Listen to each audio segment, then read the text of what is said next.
All right, you guys sent us some fascinating Buddhist writings, and they explore how our senses, how they relate to suffering and enlightenment.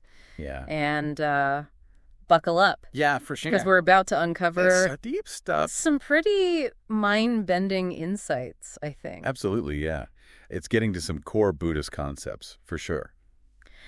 Yeah, the first thing that jumped out at me was this whole concept of contact. And Well, it sounds simple enough on the surface, yeah. but something tells me there's more to it than meets the eye, right? Yeah, you're right. It's not just about bumping into things. It's about how our senses actually, interact with the world around us. And from Forget. that contact, we get sensations, perceptions, and that's where things get really interesting, I think. So walk me through this. Like, how do we get from contact to, this whole philosophy of suffering and all?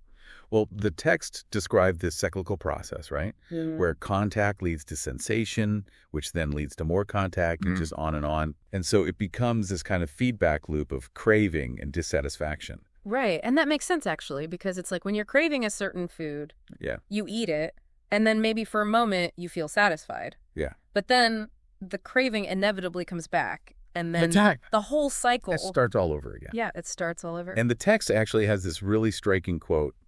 It says, "This contact is born from the cause of happiness, happiness from the cause of bitterness, bitterness from the cause of non-suffering and non-happiness." It goes on and on. Whoa, that's a mouthful. Ah, But I think I'm starting to get at what it means. It's not just that, pleasure leads to pain, but that they're actually intertwined, kind of yeah, feeding off each other, maybe? that's a great way to put it. Yeah. Yeah. They're not really separate experiences, but they're part of the same cycle. Mm-hmm. And understanding that interconnectedness is, I think, key to breaking free from it. Okay, so if we're constantly caught in this cycle of craving and dissatisfaction, how do we actually escape? I know the writings mention something about mindful observation. Mhm. Is that the key? It seems to be like the first step. Okay. The text emphasizes paying close attention to the arising and passing away of sensations, but without, getting all caught up in judging them as good or bad. Oh, so it's like noticing the feeling of the sun on your skin or the taste of coffee, Yeah. but not clinging to the pleasure or Yeah. pushing away, any discomfort. Precisely. And what's really interesting here is this emphasis on observing sensations in this way and that. It's like the text is reminding us that our perceptions are, they're multifaceted. Right. There's always more to see if we look closely enough. I can see how that would help to break the cycle. Because if we stop, labeling everything as good or bad, Yeah. then maybe we can start to see things more clearly without, all the baggage of our usual reactions and all that. Exactly. It's about developing a more nuanced understanding of our sensory experience. That makes a lot of sense. But then there's also this mention of the fourth ground in here, and I have to admit, I'm a little lost on that one. What's so special about this fourth ground? Well, that's where things start to get really, really interesting. The fourth ground refers to like a significant stage of enlightenment in Buddhist teachings. Okay. And the way it's described in the text is, well, it's incredibly vivid. Yeah, I remember something about like celestial beings having a party or something. That's the one. It talks about all these beings, the night fork of the earth, the night fork of the void, Wow. all the way up to the king of dishonored kings himself, Wow. rejoicing at the practitioner's achievement. So reaching this fourth ground must be a pretty big deal if it's causing a celebration among all these Right. celestial beings. It's a big deal. But what does that actually look like in terms of someone's, understanding what kind of shift happens at that level? That's the million-dollar question, isn't it? Yeah. What does it mean to reach a level of understanding that elicits such a reaction? I mean, it makes you wonder, what kind of perceptions would someone at the fourth ground be having? Yeah, it definitely makes you think. If mindful observation is the first step, then what are the other steps that lead to that kind of, profound shift in perception and everything? That's what we'll be exploring further as we dig deeper into these texts. Okay. But I think it's important to note that even though the fourth ground seems, really far off, Right. the journey really does start with that first step of mindful observation. Yeah. It's about paying attention right here, right now. Okay, that's a good reminder. Yeah, We can't just skip ahead to enlightenment. We have to start where we are. right. But I'm definitely eager to learn more about how we move from simple observation to, these higher levels of understanding. Me too. And I think the next section we'll dive into shed some light on that process. Excellent. I'm ready to keep going. What's next on our agenda? Let's see. So we've talked about mindful observation as a way to kind of start breaking free from that cycle of craving and dissatisfaction. Right. But, the text goes even deeper, I think, and suggests that we can actively cultivate, like, good receptions to help us along the path. Okay, that sounds intriguing, but if I'm being honest, it also sounds a bit vague. Like, what exactly are these good receptions and how do we, cultivate them? It's definitely not, a step-by-step manual, Right. but, the text does give us some pretty powerful metaphors to kind of work with. Okay. You remember that comparison to the lamplight being, like, overpowered by sunlight? Yeah, it's like our little worries and things kind of fade away when we see the bigger picture. Exactly. So good receptions are those that, kind of connect us to that sunlight. Okay.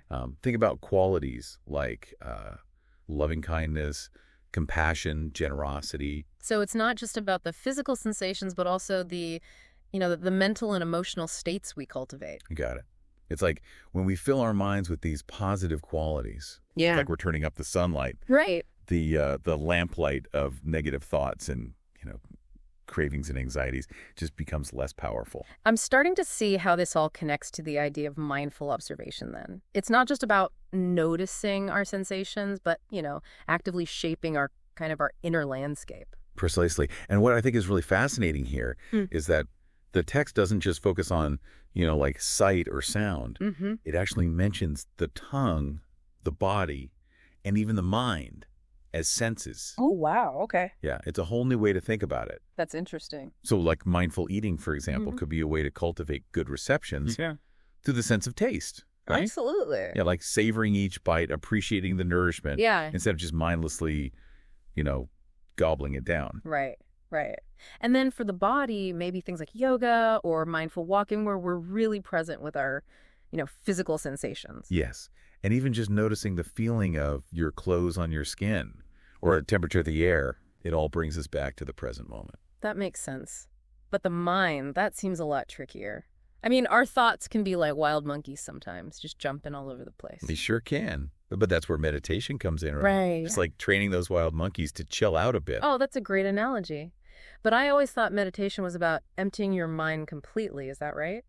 Not necessarily. Yeah. It's more about creating space between our thoughts, noticing them without getting carried away. So we can choose which thoughts to engage with rather than just, getting swept away by the current. Exactly. It gives us the power to cultivate good receptions, even in the midst of all that, mental chaos. This is really starting to resonate with me. It's like we're not just victims of our senses, but, active participants in shaping our experience. Now you're getting it. Yeah. And the more we practice, the more those good receptions become kind of our, like, default state, Right. leading us further down the path. It reminds me of those celestial beings celebrating, someone reaching the fourth ground. Speaking of which, there's something in the text that I found a little confusing. Oh, yeah. What that? It mentions that even someone at the fourth ground is still diligently practicing, It's not like you reach a certain level and then you're done. Right. Oh. That's what's so fascinating about these teachings, I think. Yeah.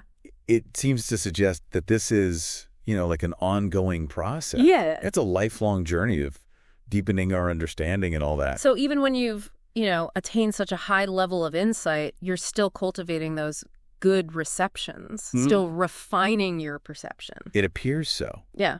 Which I think speaks to the importance of practice no matter where we are on the path, right? Yeah. It's about continually striving to see more clearly, Great.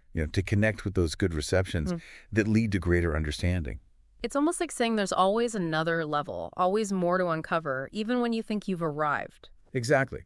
And I think that's a very humbling and inspiring message for all of us, regardless of whether we, consider ourselves Buddhists or not. I agree. This whole idea of good receptions feels like such a practical takeaway for anyone who wants to, live a more mindful and meaningful life. Absolutely. It's about recognizing the power we have to shape our own internal landscape, Right. regardless of our, external circumstances. Okay, so we've talked about the cycle of suffering, mindful observation, and the power of good receptions.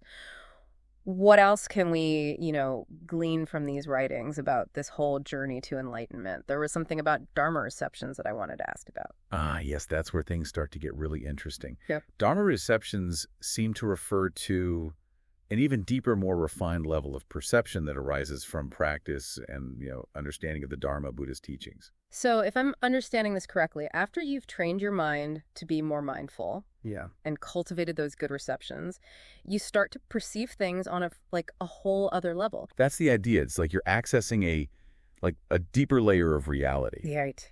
seeing things with greater clarity and wisdom. Okay, now I'm really intrigued. Yeah. But there's one part I found a bit confusing.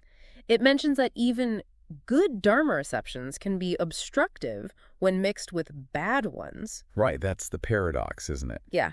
Even positive, enlightened perceptions can become a barrier to even deeper understanding if we cling to them too tightly. Wait, I thought we were supposed to cultivate good perceptions. We are, but the text seems to be saying that even those can become a trap if we, become attached to them. Right. That we start to see them as like the ultimate truth.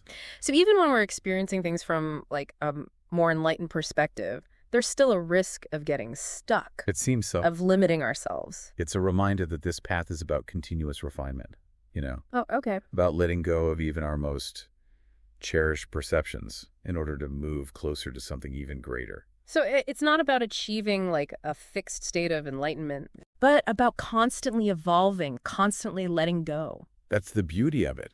It's a journey without end, a process of constantly refining our perception, peeling away layers of conditioning to get closer and closer to that ultimate truth. Okay, that makes sense, but it also raises a lot of questions.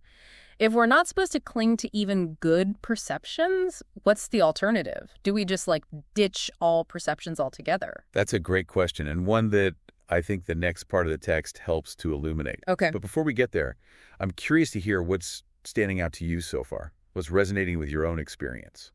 So you kind of left us hanging with that question about ditching all perceptions. Well, it's not quite that extreme. Okay. The text uses a really interesting comparison, I think, to help explain. Okay, I'm all ears. It talks about the light of a lamp, right? Okay. And the light of a star. Okay.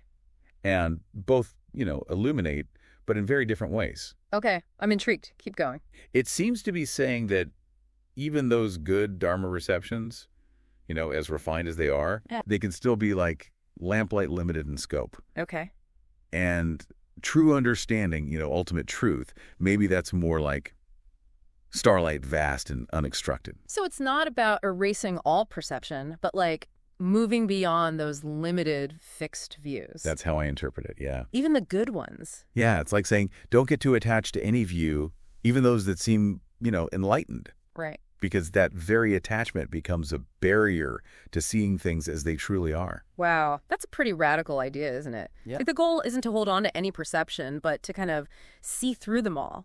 It is radical, and it definitely raises more questions than it answers. Yeah. I mean, what does it even mean to perceive reality without any filters, Yeah. any preconceptions? It's mind-boggling to even think about, but it's also incredibly exciting. It's a whole new way of experiencing the world opens up. Yeah. When we, let go of all those fixed perceptions. Exactly. And it's not about, reaching some distant endpoint, but it's about continually refining our perception, peeling away those layers of conditioning Yeah. to get closer and closer to that, unobstructed starlight of truth. This has been an incredible deep dive. You've really helped me understand these teachings on a whole new level. So to kind of recap for our listeners, Yeah. we started with this idea that our senses are both the source of suffering and Polly, the path to enlightenment. Right. We explored the cyclical nature of sensory experience, the power of mindful observation, and the importance of, cultivating those good receptions. Mm-hmm. And then we really went down the rabbit hole, I think, talking about Dharma receptions and the idea of, transcending even the most enlightened perceptions to experience ultimate truth. It's been quite a journey. And I think what stands out to me is that this isn't just, some abstract philosophy. Yeah. It has profound implications for how we live our lives. Right. How we relate to the world, how we understand the nature of reality itself. Absolutely. It's not just about, sitting on a meditation cushion. Right. It's about how we perceive and interact with every aspect of our experience. Exactly. So as we wrap up, I want to leave our listener with a final thought to kind of ponder, Okay. If our senses can be both the source of suffering, A, the path to enlightenment, what does that tell us about the nature of reality itself? Mm. Is reality, something fixed and objective? Or is it shaped by our perception, by the filters we bring to our experience? That's a great question to leave us with. It Yeah. definitely gives us all something to think about. Thanks so much for guiding us through this deep dive. It's been truly illuminating. My pleasure. And to you, dear listener, keep exploring these ideas, keep questioning, and keep refining your perception. You never know what incredible insights await you on this path of awakening.